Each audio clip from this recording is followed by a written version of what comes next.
అమరావతి ఆంధ్రప్రదేశ్ రాజధాని అమరావతి అనే తీర్మానాన్ని ఆమోదించడానికి 2 రోజుల క్రితం అయితే అసెంబ్లీ ప్రత్యేక సమావేశాన్ని ఏర్పాటు చేశారు. మరి ఆ సమావేశంలో 164 మంది ఎమ్మెల్యేలు పాల్గొన్నట్టుగా తెలుస్తోంది. మరి 164 ఎమ్మెల్యేలు కూడా ఏం చెప్పారు అంటే అమరావతి ఆంధ్రప్రదేశ్ రాజధాని అమరావతిగా ఏకగ్రీవంగా మేము ఆమోదిస్తున్నాం అన్నట్టుగా అందరూ యాక్సెప్ట్ చేయడం జరిగింది. ఇటు బీజేపీ కానీ ఇటు జనసేన కానీ టీడీపీ కానీ అమరావతి అనగానే ఆంధ్రప్రదేశ్ రాజధాని గుర్తుకొస్తుంది. మరి అదే అమరావతి పేరు రాగానే రైతుల త్యాగాలు గుర్తుకు వస్తాయి. గుర్తు చేసుకోవాల్సిన బాధ్యత మనందరిపై ఉంది అని చెప్పిన ఒకే ఒక్క మనిషి ఎవరు అంటే 164 మందిలో కూడా ఎవరు అంటే చాలామంది కూడా ఒక్కొక్కరు ఒక్కొక్క పాయింట్ రైజ్ చేసుకుంటూ వచ్చారు.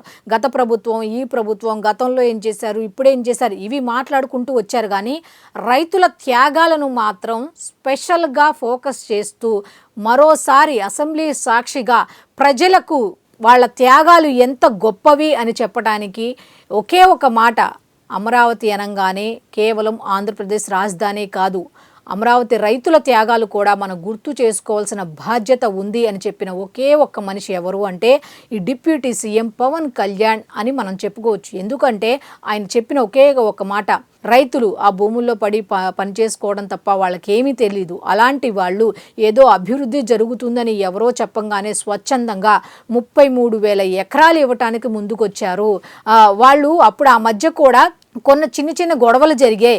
ఎందుకు జరిగాయి అంటే మాకు ఇవ్వాల్సిన పరిహారం ఇంత కాదు ఇంత ఇవ్వండి, ఇంత కాదు ఇంత ఇవ్వండి, మాకు అది ఇవ్వండి ఇది ఇవ్వండి అని అడిగారు తప్ప ఎవరు కూడా మమ్మల్ని కంపెల్ చేసి ఈ 33,000 ఎకరాలు ఇవ్వమని మా దగ్గరకు వచ్చి దౌర్జన్యం ఎవరూ చేయలేదు.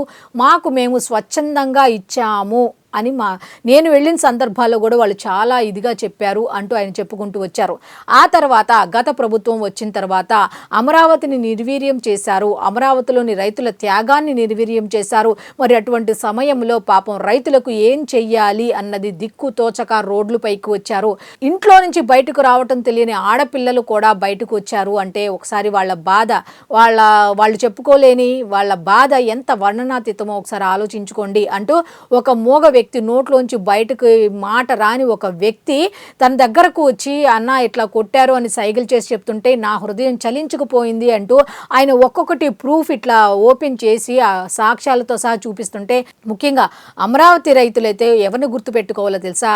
డిప్యూటీ సీఎం పవన్ కళ్యాణ్ని తప్పకుండా గుర్తుపెట్టుకోవాలి. ఇప్పుడే కాదు, భవిష్యత్తులో కూడా ఆయన గుర్తుపెట్టుకోవాలి. పదే పదే మీకోసం నిలబడిన వ్యక్తి ఎవరు అంటే డిప్యూటీ సీఎం పవన్ కళ్యాణ్ గారు. ఎందుకు అంటే మీ కష్టాన్ని ప్రస్తావించారు అంటే ఆయన ఆలోచన విధానం ఏ విధంగా ఉంది మీ పట్ల అనేది ఒకసారి ఆలోచించండి. మీ త్యాగాలు, మీరు ఎలాంటి ఎండల్లో బయటకు వచ్చారు, ఎన్ని వేల కిలోమీటర్లు నడిచారు, తిండి తింటూ వాటర్ తాగుతూ రోడ్ల మీద పడి అన్ని వేల కిలోమీటర్లు నడిచి పాదయాత్ర చేస్తే మీ కష్టాన్ని గుర్తించిన ఒకే ఒక వ్యక్తి ఎవరు అయ్యా అంటే ఈ డిప్యూటీ సీఎం పవన్ కళ్యాణ్. ఇప్పుడు దాకా ఏం జరిగిందో పక్కన పెట్టండి, గతంలో ఏం జరిగిందో పక్కన పెట్టండి, ఇప్పుడు మాత్రం మీ త్యాగాలను మళ్ళీ గుర్తు చేశారు అంటే మీ పట్ల ప్రపంచానికి తెలియాలి, రాష్ట్ర ప్రజలకు తెలియాలి అన్న ఉద్దేశంతో మరోసారి మీ త్యాగాలను ప్రస్తావించడం జరిగింది. కాబట్టి మీ సపోర్ట్ కూడా ఆయనకి ఇప్పుడే కాదు ఎప్పుడైనా సరే ఖచ్చితంగా ఉండాలి. మీరు కూడా కేవలం మీ వర్గానికి, మీ సామాజిక వర్గానికి, లేకపోతే మీ చుట్టుపక్కల ఉండే నాయకులకు ఇలా కాకుండా పనిచేసే వ్యక్తులకు ప్రాధాన్యం ఇవ్వండి, మీకోసం నిలబడిన వ్యక్తులకు ప్రాధాన్యం ఇవ్వండి అని మనం ఖచ్చితంగా ఈ వీడియో ద్వారా అయితే చెప్పుకోవాల్సిన అవసరం ఎంతైనా ఉంది. ఎందుకంటే 164 మందిలో కూడా చాలామంది మళ్ళీ వైసీపీ వస్తే ఏంటి అనే భయంలో కొంతమంది ఉన్నారు. మరి ఎట్లాగా పారిశ్రామికవేత్తలందరూ భయపడుతున్నారు అని చెప్తే వాళ్ళకు కూడా భరోసా ఇచ్చారు. ఏ విధంగా?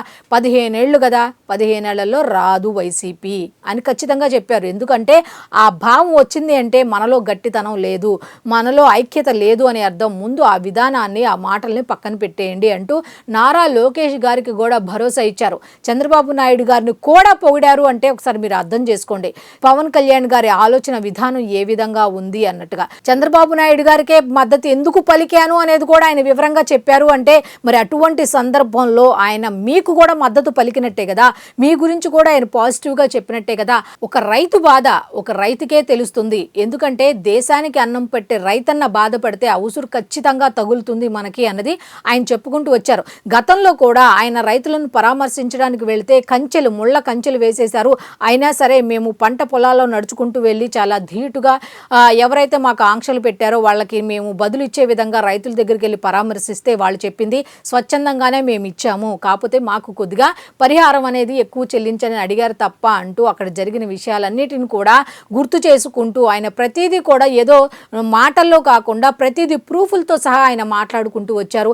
ఎంతమంది ఆడపిల్లలు బయటకు వచ్చారు ఆ పాదయాత్రలో పాల్గొనడానికి, ఎంతమంది ఎన్ని రకాల ఇబ్బందులు పడ్డారనే దాన్ని చాలా చక్కగా వివరించడం జరిగింది. ఎందుకంటే మరి అన్ని వేల భూములు ఎవరైనా ఇస్తారా అంటే ఇవ్వలేదు. అంటే వాళ్ళు ఏదో స్వార్థం కోసం కాదు, వాళ్ళు స్వచ్ఛందంగా ఇచ్చారు కాబట్టి వాళ్ళను కూడా గౌరవించుకోవాల్సిన అవసరం ఉంది అనుకుంటూ వాళ్ళ అమరావతికి చెందిన రైతులను కూడా ఆయన ప్రస్తావించారు. అంటే ఇక్కడ మనం గుర్తుంచుకోవాల్సింది ఏమిటి అంటే కష్టం ఎవరు పడినా ఆయన గుర్తిస్తారు అనేది ఖచ్చితంగా మనం చెప్పుకోవచ్చు.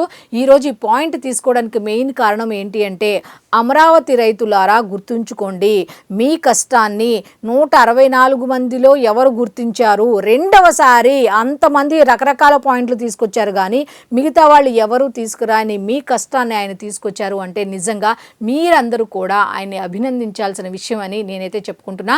సో చూశారు కదా, ఈ వీడియో ఫుల్గా చూడండి, మీ అభిప్రాయాన్ని తప్పకుండా కామెంట్ రూపంలో తెలియచేయండి. ఎందుకంటే మీరిచ్చే కామెంటే నాకు కొండంత బలం కాబట్టి దీని ద్వారా నేను రకరకాల పాయింట్లు తీసుకొని మీకైతే నేను ప్రతి విషయం కూడా చేరవేస్తూ ఉంటాను.